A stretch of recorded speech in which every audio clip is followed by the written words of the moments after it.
Bayangkan ini, sejak 2019, ribuan pekerja, pejabat lokal, sampai pengusaha tambang keluar masuk lewat satu pintu udara yang ternyata tidak sepenuhnya legal.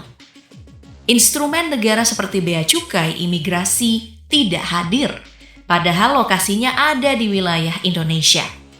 Aktivitasnya berpotensi bikin negara rugi sampai ratusan triliun rupiah. Dan yang paling bikin merinding, bandara ini bukan cuma soal pelanggaran administratif. Ini soal kedaulatan. Karena ketika sebuah perusahaan bisa bangun bandara sendiri tanpa kepatuhan negara, siapa sebenarnya yang berkuasa di Morowali? Lalu bagaimana anatomi kasus ini sebenarnya? Siapa pemiliknya? Dan benarkah kerugian bisa tembus ratusan triliun? Mari kita kupas tuntas. Namanya Bandara Khusus IMIP. Bandara ini disebut tanpa negara. Kalimat ini terdengar klise bahkan absurd. Aneh kan? Bagaimana mungkin sebuah fasilitas strategis justru tidak terpantau aparatur negara? Padahal statusnya internasional. Tapi pertanyaan ini bukan muncul dari komentar warganet atau rumor liar. Ini keluar langsung dari Menteri Pertahanan Syafri Syamsuddin saat meninjau latihan TNI di Morowali. Ia bilang, tidak punya perangkat yang bertugas di dalam bandara. Nah, tidak ada perangkat negara berarti tidak ada bea cukai, tidak ada imigrasi, dan tidak ada pengawasan negara.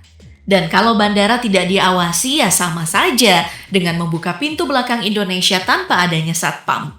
Klaim ini juga diperkuat oleh Edna Caroline Patisina, co-founder Indonesia Strategic and Defense Studies.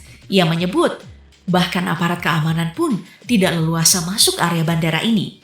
Artinya, ada wilayah udara di dalam negeri sendiri yang tidak disentuh oleh negara.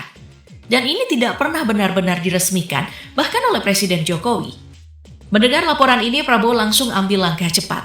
Mengundang menteri-menteri Kabinet Merah Putih ke Hambalang di Halilibur untuk membahas temuan Satgas Penertiban Kawasan Hutan, penertiban pertambangan, sampai konsekuensi hukumnya. Gerak cepat ini bukan reaktif, tapi darurat. Karena begini, bandara adalah jalur keluar masuk orang dan barang. Kalau tidak ada imigrasi dan bea cukai, maka potensi penyelundupan barang-barang seperti narkoba, perdagangan orang, arus modal gelap, dan transfer keuntungan jadi sangat mungkin terjadi tanpa jejak.